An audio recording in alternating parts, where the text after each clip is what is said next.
Hey everyone, it's Corinne with Connecting with Corinne, and today it is day 26 of the yoga poses, and today we are going to do pigeon pose. So pigeon, it's kapotasana in Sanskrit, and it works our hips, our thighs, our glutes. It's good for the reproductive and eliminatory systems, as well as the kidneys and adrenal glands. So we're going to do a little flow. So let's go and do this one. Oh, and if you have a bolster or a pillow or blocks or books, they will be useful for this pose for today. And I have my block and bolster in the background. So let's go do this. So let's begin coming to our mat, and let's actually go into a down dog. So I'll show off my right leg first, since the right leg is close to the camera. So we just step back in a down dog, or you could do dolphin if you like. So feet are about hip width apart. Pedal the feet back and forth if you haven't done any warm-up today. Or if you haven't done a warm-up today, rather. Just pedaling the feet back and forth. So pigeon pose opens up the hips. It's a good one for the hips. And then if you like, you can lift the right leg high up into the air. If you want, you can always drop down to one knee and just opening up the hip. So the modification is to the knee. So opening up that knee, and then you can do circles or just peel open that hip. I have tight hips, and I always sometimes find, depending on the day, the hip circles don't feel so good. It's just looking underneath the right armpit as the hip peels open. And then when you're ready, bringing the knee into your chest, coming forward into a three-legged plank, and then dropping the right knee down. So you want to bring your knee actually up to your arm, drop it down to the wrist, and then just place it down to the ground. So the knee touches the back of the right wrist. And then slowly straighten the back leg. You can look behind you and just make sure that the toes, heel, knee, and the left leg are all straight. So for some instructors, what they'll say to you, you may hear it in class, is to get this front leg, so the right leg, a little bit more parallel. But I find that will crank on the knee, and I don't know about you, but my leg doesn't go that way. Some people's legs may, but I have really tight hips and knees, and that doesn't feel good in the body. So I just make sure that I feel the stretch. Depending on where you place the weight, you can kind of just practice here, just kind of sliding back and forth a little bit. You want to get the weight kind of more in the middle of the body. If you go a little bit to one edge, maybe to the left, you feel a little bit more in the left side of the body. If you roll a little bit more to the right, you will feel a little bit more in the glute. So depending on, and you don't have to do a big movement either. If you move just ever so slightly, I start to feel a little bit more in the glute, which is fine. Now for restorative pose, you can take your block or a book or a pillow, and you can place it just here underneath the right glute. And then if you like, you can just hang out here, or if you have another pillow, or if you have a bolster, you can bring it forward. You can have the bolster on your tummy or the pillow on your tummy, and then you can lay forward and drop your head down, dropping an ear to the bolster. Or you can drop down to your forearms. Your head down, or to the side. Or if you prefer, you can get rid of the block or bolster if you want a little bit more just to go down yourself. You can get rid of that, and you can just drop down to the forearms, or you can spread your arms out a little bit more, or you can fold your arms and place your head down, or you can use a block. So I'll move the block away from my glutes. You can put the block here, and then you can just put your forehead to the block, or your arms on the block, and then your forehead, or on a book.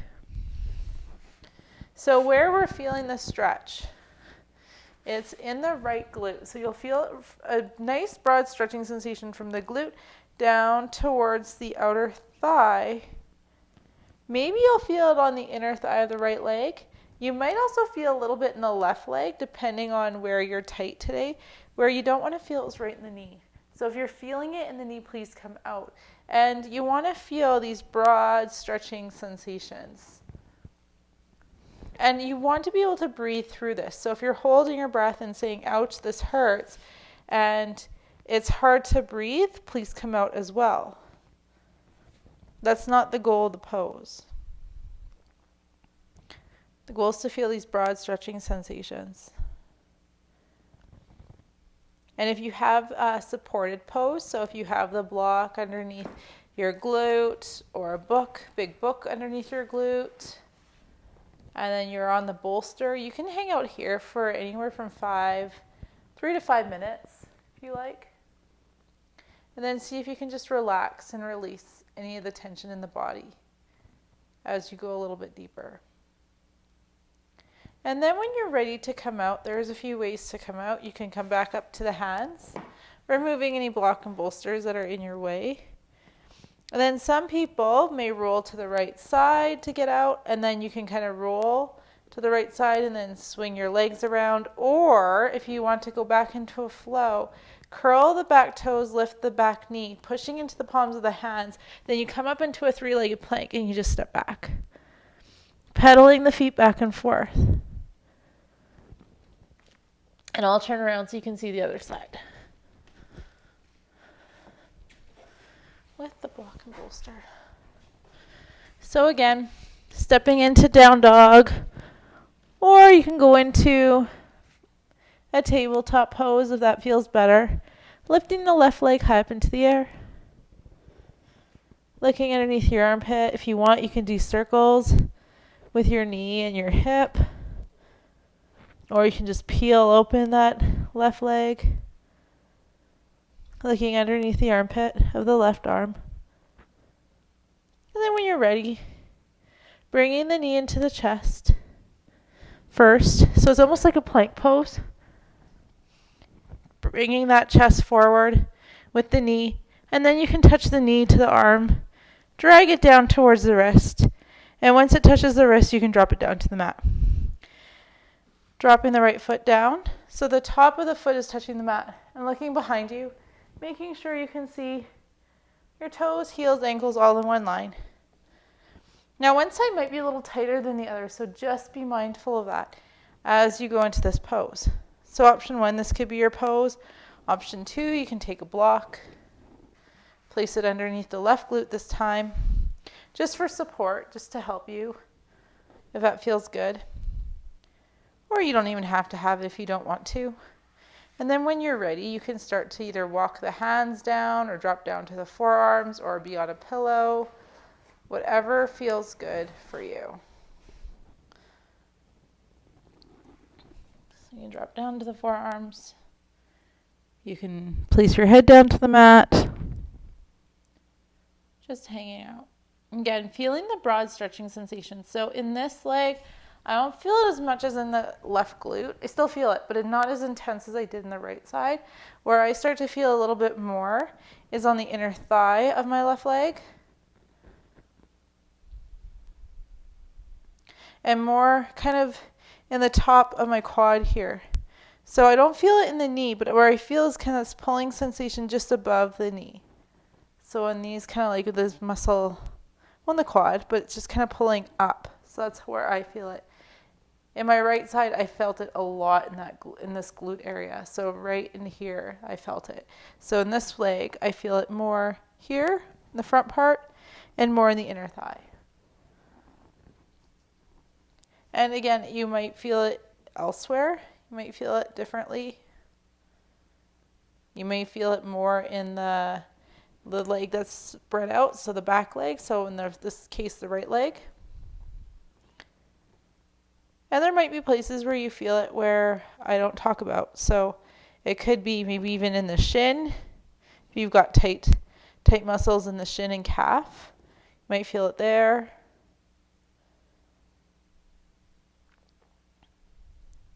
And then when you're ready, we can come back up to the hands, so coming from the forearms, or if you're lying down or just off the pillow or bolster.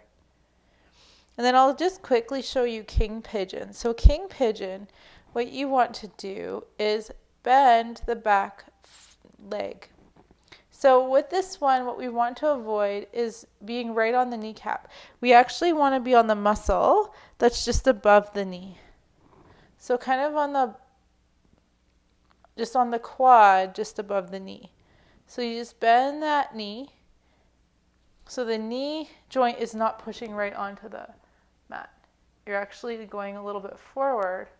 You can flex and point your toes. This could be King Pigeon for today. Or, depending on your shoulders, maybe you reach around with the right hand. You can grab on the inside. Some people do a flip grip. I'm not very good at it because of my shoulders. So depending on, this might be a little intense. You'll feel this in the quad. And the top of the back leg. Maybe you reach around for the toes. Maybe you're reaching on the inside. And then you can bend the elbow a little bit more if you want, just to bring that leg a little bit more closer. This is intense for me, so this is good. Some people can do a back bend here. Again, depending on your flexibility. Releasing. If you want, you can do the other side as well. And then to get out of this, you can curl your toes. You can step back into like a plank pose.